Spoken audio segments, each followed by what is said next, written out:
Bonjour et bienvenue sur cet atelier Andy Ready ou comment dynamiser l'emploi des personnes en situation de handicap dans les métiers de l'IT. Je suis Magali Fabre, responsable de la mission handicap de CGI. En quelques mots, donc je suis au sein de CGI qui est une entreprise de services numériques, la responsable de la mission handicap. Pour vous donner un ordre d'idée, CGI c'est 10 000 personnes en France avec un objectif d'emploi de 6% et nous sommes quasiment à la moitié de l'objectif. Je suis sociologue de formation, j'ai été consultante en conduite du changement et j'ai créé cette offre Andy Ready qui est finalement une forme de synthèse entre une analyse de situation de comment dynamiser l'emploi de personnes en situation de handicap dans l'IT et comment embarquer les acteurs pour arriver à des résultats concrets.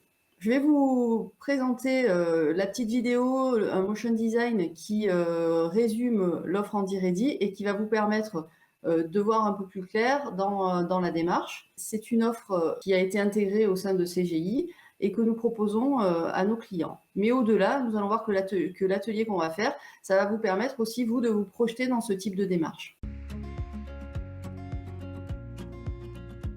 Comment atteindre l'objectif de 6% de travailleurs en situation de handicap et rendre vos prestations informatiques socialement responsables? L'approche Andy Ready de CGI vous aide à répondre à ces deux enjeux majeurs en combinant qualité des prestations informatiques et emploi de travailleurs en situation de handicap. Pour vous, l'avantage est triple. Bénéficier d'une prestation dont la qualité est garantie par CGI, 5e ESN mondial, générer une économie de 30% sur votre contribution AGFIP, renforcer votre engagement social et responsable. Comment ça marche? CGI s'associe à des entreprises adaptées pour vous permettre de leur confier en toute sérénité une partie des prestations commandées dans le cadre de contrats de cotraitance. En pratique, vous achetez 100 000 € de prestations à une entreprise adaptée, vous obtiendrez 5 unités bénéficiaires, soit l'équivalent de 5 travailleurs en situation de handicap à temps plein. Une unité bénéficiaire valant 600 fois le SMIC horaire, vous réduisez de 30 000 € votre contribution AGFIP. De grands groupes industriels nous font confiance pour intégrer efficacement des travailleurs en situation de handicap. L'offre Andy Ready permet ainsi leur montée en compétences et leur recrutement. Avec Andy Ready, votre entreprise répond à ces enjeux de responsabilité sociale et crée de l'emploi pour les personnes en situation de handicap. Alors, ready? Alors pourquoi IT et handicap? Alors bon, certes, chez nous, chez CGI, c'est notre cœur de métier, donc il fallait étudier le sujet, mais au-delà, l'IT, c'est le secteur de l'information et de la technologie. C'est un secteur sur lequel il y a beaucoup d'achats. C'est un secteur qui a une culture de la formation, puisque quand est arrivé le bug de l'an 2000 et qu'il n'y avait pas suffisamment d'informaticiens sur le marché, il a fallu former des gens pour rentrer dans ces métiers-là. Et donc, c'est un secteur qui a une culture de la formation. C'est un secteur qui est très dynamique en termes d'emploi, donc qui recrute beaucoup. Et c'est également un secteur qui innove, tant sur le plan de la technologie, mais parfois aussi sur des méthodologies de travail. Et finalement, c'est un peu comme le monde du handicap, puisque dans le monde du handicap, on a des acteurs qui réfléchissent à comment amener des personnes qui ont des parcours de vie différents vers des nouveaux métiers, comment créer du travail, comment créer d'autres modes de partenariat. Et finalement, on se comprend bien dans ces valeurs-là. L'objectif de cet atelier, c'est de vous projeter en vous disant que si dans des entreprises de services numériques, dans des services IT, il est possible d'intégrer des personnes en situation de handicap, alors vous, au sein de votre entreprise, vous pouvez développer des projets qui vont pouvoir vous permettre d'y arriver. Donc pourquoi pas vous et pourquoi pas chez vous. L'objectif de cet atelier, ça va être de vous permettre de réfléchir pour embarquer, transformer et innover. Ça se passera donc en 3 étapes, une étape d'audit, une étape d'investigation et une étape de création. La première étape d'audit, c'est une étape que je vous invite à faire. On peut la faire ensemble lors de cet échange-là sur 3 grands thèmes qui vont vous permettre, vous, en interne et en amont de toute démarche, de faire un point. Donc, vous êtes mission handicap, vous êtes responsable achat, vous êtes peut-être déjà dans une DSI, ou vous souhaitez réfléchir au sujet, moi, je vous invite à vous poser 3 grands types de questions et à y répondre. Premier type de question, le handicap. Est-ce que vous connaissez déjà le contexte socio-économique? Alors, le contexte socio-économique, c'est un mot un peu savant, mais qu'est-ce que ça veut dire? Ça veut dire, est-ce que vous savez que, par exemple, 80% des personnes en situation de handicap ont des niveaux d'études inférieurs au bac? Et pourquoi? Pourquoi? Aussi parce que pour être reconnu en France en situation de handicap, il faut avoir fait une démarche administrative. On peut imaginer que l'ensemble des personnes qui pourraient avoir une ERQTH ne font pas forcément la démarche. Et donc, on retrouve dans les personnes qui ont cette ERQTH, 80% de personnes qui ont des niveaux d'études inférieurs au bac. C'est un critère à prendre en compte. Également, moi, je voudrais vous poser la question, quels sont vos enjeux internes? Est-ce que vous avez une politique handicap? Est-ce que vous êtes sous accord? Où en êtes-vous par rapport à l'atteinte de ces fameux 6%? Quels sont, du coup, les moyens et l'organisation qui est associée? Est-ce qu'il y a des équipes qui sont dédiées? Est-ce qu'au niveau des achats, il y a des personnes qui sont dédiées aux achats responsables? Est-ce que vos juristes sont embarqués dans ces sujets-là? Et donc, quelles sont également les actions et les résultats qui sont marquants pour votre entreprise? Donc là, on aurait fait l'atelier ensemble, on aurait pris un peu de temps pour y réfléchir. On peut peut-être se prendre une dizaine de secondes pour que vous puissiez utiliser ce temps pour poser les choses et voir les questions qui restent aujourd'hui sans réponse. Deuxième point, le secteur adapté. On peut revenir, donc le secteur adapté, est-ce que vous savez, donc on va plutôt s'intéresser à l'IT, hein. Est-ce que vous savez quelles sont les entreprises adaptées qui travaillent dans l'IT? Est-ce que vous avez eu vent d'expériences réussies du secteur adapté dans l'IT? Est-ce que vous avez du réseau? Est-ce que vous connaissez aussi les enjeux financiers? Donc à savoir que l'emploi indirect est associé quand même à des incentives et comment ces enjeux se répercutent dans votre entreprise. Est-ce qu'il y a déjà des gens qui achètent et quels sont les volumes d'achat qui sont réalisés par rapport au secteur adapté dans votre entreprise? Et puis quand je dis opportunités RH, c'est lié aux opportunités, au CDD tremplin et au positionnement aujourd'hui du secteur adapté par rapport à ce qui est attendu de ce secteur, à savoir servir de passerelle aussi vers le milieu ordinaire. Et puis dernier point, est-ce que vous avez, pareil, connaissance d'expériences réussies dans votre entreprise avec le secteur adapté, des succès, des choses qui sont aussi, que vous pourrez valoriser lors de vos échanges avec vos interlocuteurs. Troisième étape, les spécificités de votre DSI. Connaissez-vous les acteurs de votre direction des services informatiques? Connaissez-vous leurs enjeux? Est-ce que c'est un secteur très accessible ou au contraire très inaccessible? Est-ce que vous connaissez les métiers et est-ce que vous connaissez leur manière de s'organiser et au moins des points d'entrée pour pouvoir mieux comprendre comment ça marche dans les DSI? Je vous dis ça parce que souvent, on a d'un côté les RH et puis d'un autre côté des sujets qui apparaissent très techniques au sein de la DSI et parfois, il n'y a pas énormément d'échanges entre ces deux types de métiers. Une fois que vous avez réalisé cette première étape, vous avez sous les yeux un mapping, un état des lieux, en tout cas des éléments de compréhension, en tout cas votre niveau de compréhension du contexte. À partir de là, je vais vous inviter à l'étape 2. Donc, aller rencontrer votre DSI. Et lors des ateliers, lors des échanges que j'ai quand je réalise cette démarche en interne pour des clients, il y a un échange qui se fait. D'un côté, vous avez des choses à apprendre en termes de quelles sont les opportunités d'emploi, de carrière dans la DSI, et vous avez des choses à leur apprendre aussi sur quels sont les enjeux handicap. Donc, tout votre travail préparatoire va servir à alimenter un échange qui va vous permettre d'évaluer un écart ou une proximité entre vos enjeux, entre les enjeux handicap en termes chiffrés, en termes de mobilisation, et les opportunités au sein de la DSI. Donc, quelles sont les opportunités de carrière et d'emploi? Est-ce que c'est un secteur qui recrute? Où? Quand? Comment? Et est-ce que vous êtes toujours au courant de ces opportunités? Donc, connaissance des enjeux handicap au sein de la DSI. Deuxième sujet, est-ce que la DSI est au courant qu'il y a des accords handicap, qu'on a des objectifs, qu'il y a des moyens qui sont associés, qu'il y a des ressources qui sont associées? Et troisième chose, quelles sont les opportunités au sein de la DSI d'emploi direct et indirect? Et quand on pose ces questions-là, on se retrouve face à des acteurs qui, une fois qu'ils ont compris pourquoi vous leur posez ces questions-là, puisque vous êtes en train de chercher des pistes d'emploi pour les personnes en situation de handicap, eux vont se dire, ah ben, d'accord, aujourd'hui, le monde du handicap, d'après ce que vous me décrivez, c'est des gens qui sont plutôt difficiles à trouver, et quand ils sont et des gens qui sont en reconversion, donc il y a peut-être des modalités à mettre en place autour, mais c'est un secteur aussi qui peut permettre de mobiliser des moyens. Et donc, moi, en effet, au sein de ma DSI, j'ai des opportunités d'emploi direct, de recrutement, mais je fais aussi beaucoup d'achats. Et dans les achats que je fais, parfois, je fais des achats qui pourraient peut-être intégrer des personnes en situation de handicap.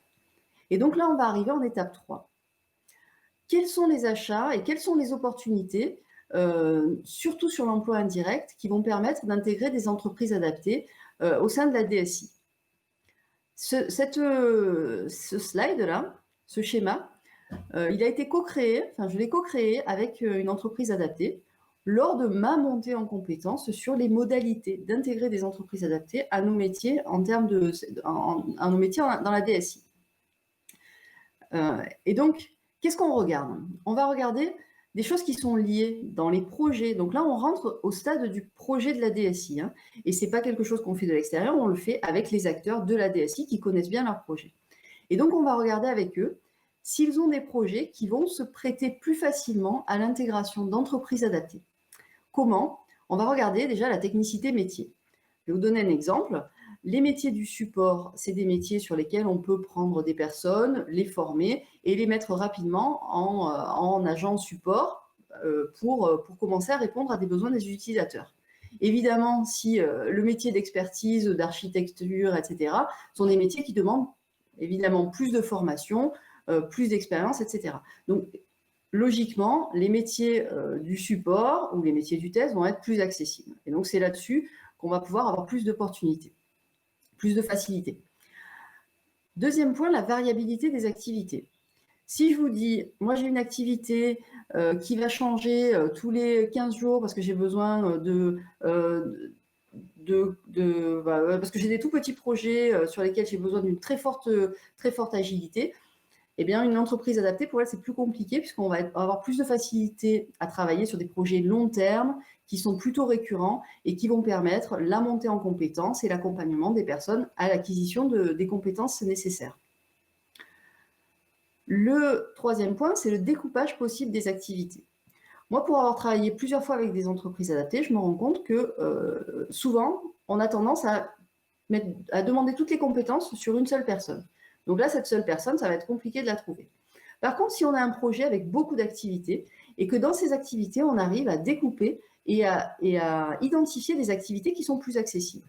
Là, on va pouvoir se dire, dans notre gros projet, par exemple, je vous dis un projet, 40 personnes qui font du support.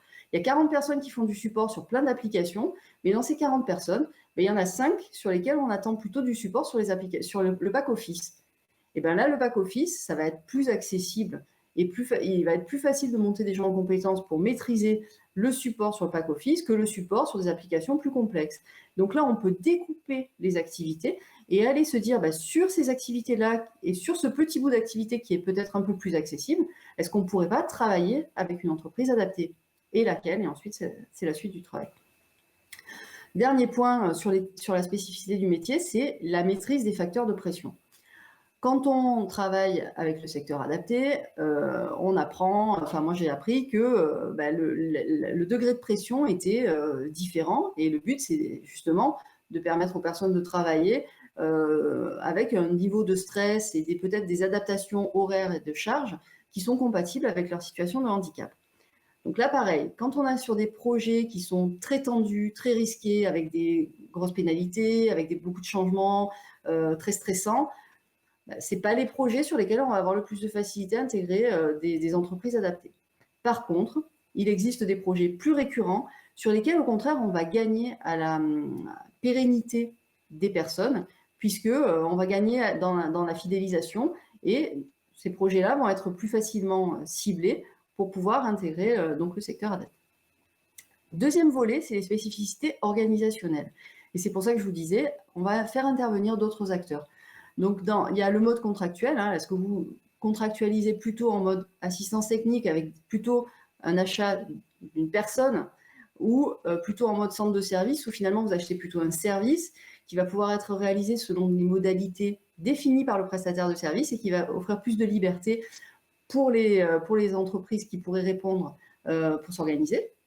Il y a une question de faisabilité contractuelle par rapport à des contrats qui sont déjà en cours et qui seraient ou pas en train de pouvoir être renouvelés.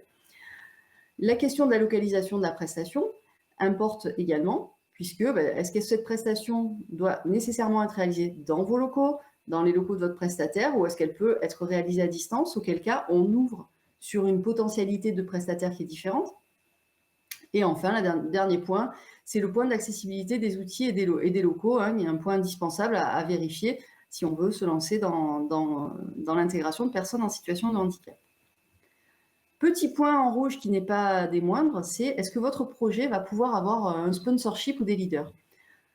Par là, j'entends, si vous vous retrouvez avec quelqu'un qui est motivé et qui peut faire monter au plus haut niveau l'intérêt pour ce type de projet, évidemment, ça va faciliter et ça va rendre visible et ça va permettre aussi tout l'accompagnement et tout le travail de conduite du changement qui va pouvoir découler de ce projet-là, puisque une réussite va pouvoir après diffuser et créer d'autres réussites en conséquence.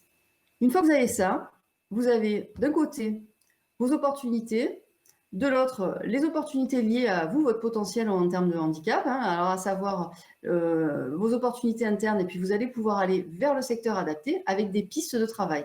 Donc vous avez d'un côté votre descriptif projet, vos fiches de poste, de l'autre le secteur adapté que vous allez pouvoir solliciter et challenger sur le volet. Est-ce que vous seriez capable de venir et de venir rencontrer notre DSI pour créer et pour innover ensemble, créer des projets qui vont être typiquement et spécifiquement adaptés au contexte que vous aurez identifié. Chaque projet Handy Ready est un projet véritablement spécifique. On ne peut pas dupliquer d'un endroit à l'autre, puisque vous avez vos spécificités projets, vos spécificités internes, et en face, vous avez des acteurs qui vont apporter une manière de voir. Et là, la question, ça va être la capacité d'innover et d'être suffisamment ouvert pour pouvoir penser des nouveaux modèles. On dirait qu'il y a beaucoup de travail, mais c'est des choses déjà en termes de résultats qui vont pouvoir vous permettre déjà de rentrer dans de la mise en œuvre et de mobiliser autrement que par des sensibilisations classiques. En général, dans les entreprises, quand on veut développer une politique handicap, on fait des sensibilisations, donc on informe, on explique les différents types de handicap, etc. Et puis les acteurs, souvent, ils sont, ils écoutent, ils sont intéressés, c'est intéressant, mais on n'est pas dans de la mise en œuvre. Là, concrètement, on est en train de se dire, et si on le faisait pour de vrai? Et donc, on va potentiellement créer des nouvelles pistes professionnelles dans des métiers porteurs. Et là, quand on y arrive, c'est une véritable création de valeur, parce qu'on crée des pistes concrètes pour des personnes en situation de handicap. On a ce travail parallèle et qui n'est plus conscientisé, mais qui est fait de façon au quotidien, de reconnaissance des compétences et de déconstruction des stéréotypes sur le handicap au travail, puisque les acteurs vont se confronter à la réalité du monde du handicap, à savoir que les entreprises adaptées, ce sont des entreprises qui emploient certes des personnes en situation de handicap, mais qui emploient des compétences, et que chaque personne en situation de handicap est une personne différente, de la même manière que les personnes dans les équipes sont des personnes différentes avec leurs spécificités. Et là, donc, on a ce travail de proche en proche, moi je m'en suis rendu compte, qui est bien meilleur qu'une sensibilisation qui dure une demi-journée dans une salle, parce que là, c'est au quotidien. Et ça permet aussi d'avoir des échanges un peu décomplexés et d'avancer sur le sujet. On crée aussi une passerelle du secteur adapté vers l'entreprise ordinaire. Et ça, c'est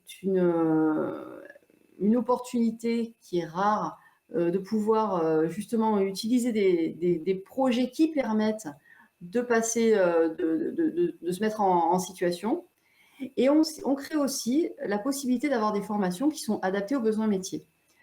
De la même manière que je vous disais, il y a des sensibilisations qui sont un petit peu déconnectées parfois du quotidien, et les gens, quand ils retournent chez eux, ils ne savent pas trop comment mettre en œuvre. Là, de la même manière, on a des dispositifs de formation pour les personnes en situation de handicap. La question, c'est une fois que ces personnes-là sont formées, où est-ce qu'elles vont travailler? Eh bien, quand on arrive à trouver des projets sur lesquels on va intégrer des entreprises adaptées, là, on a le point d'arrivée, ce qui va permettre de construire des formations qui sont beaucoup plus adaptées aux besoins et qui vont permettre d'avoir des résultats concrets et beaucoup plus tangibles. Un petit retour d'expérience. Donc on a décidé chez CGI il y a quelques années de proposer à un client de développer ce type d'approche, donc ce type d'analyse et ce type de mise en œuvre sur un projet. Donc donc EDF a accepté, a été intéressé par un projet qui justement était le résultat de cette démarche, à savoir on a identifié un projet qui se prêtait à l'intégration d'une entreprise adaptée. Donc le projet, c'est un projet de support qui est réalisé à Amiens et aujourd'hui également à Lyon. Donc ce projet s'y prêtait parce que tous les éléments que je vous avais décrits avant, la technicité métier, le découpage, etc., se prêtaient à l'intégration d'une entreprise adaptée. On est allé vers le secteur adapté et on a trouvé en APF entreprise des acteurs qui souhaitaient monter avec nous pour proposer une offre conjointe à EDF. Et aujourd'hui, on a créé ensemble une modalité de réponse au service, donc c'est un service support qui convient au client et qui permet justement de jouer tous les rôles que je vous ai décrits, à savoir c'est un incubateur de talents, c'est un lieu de formation et c'est également potentiellement une passerelle vers nos métiers pour des personnes qui souhaiteraient d'ici quelques mois intégrer CGI ou postuler sur des métiers d'IT.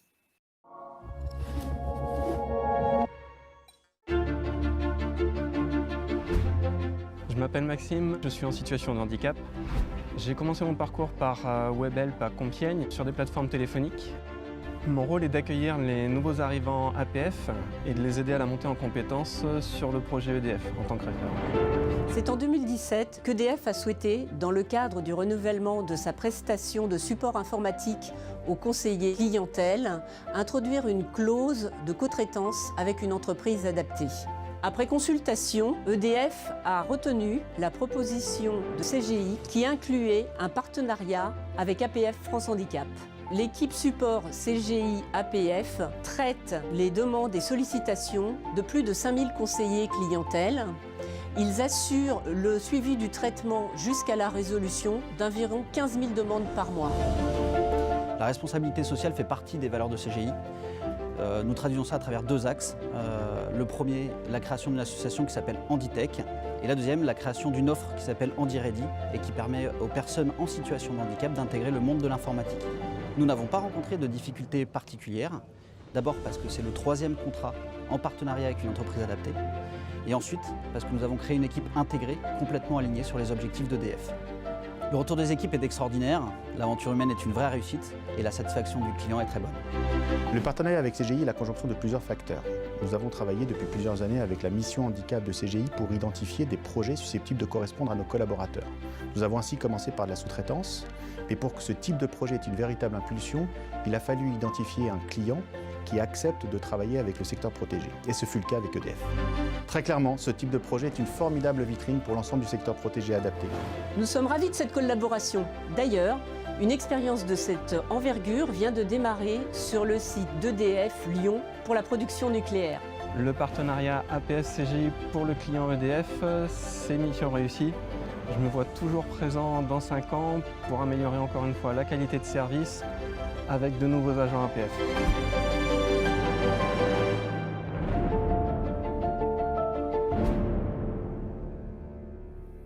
Aujourd'hui, cette démarche, elle a été reconnue par la GFIP comme une démarche intéressante pour trouver des opportunités d'emploi pour les personnes en situation de handicap à l'issue de dispositifs de formation. Donc aujourd'hui, si vous cherchez le diagnostic numérique handicap, l'AGFIP a lancé un programme expérimental qui permet de bénéficier de cette démarche avec un accompagnement réalisé donc, par CGI Business Consulting, donc un accompagnement qui est financé par l'AGFIP et qui vous permet de lancer cette démarche avec des professionnels qui ont déjà l'habitude de le faire. Ce dispositif, donc, il est réalisé par CGI Business Consulting et il est également piloté par les 3 grands acteurs qui nous aident à faire le lien avec le secteur adapté, que sont le GESAT, Anzeco et l'UNEA. En effet, et là je tiens vraiment à le préciser, c'est une expertise qui se construit ensemble et la possibilité de s'appuyer sur les partenaires que sont le GESAT, Anzeco et l'UNEA permet aussi parfois de trouver des prestataires auxquels on n'avait pas pensé et de trouver des solutions innovantes à des situations nouvelles.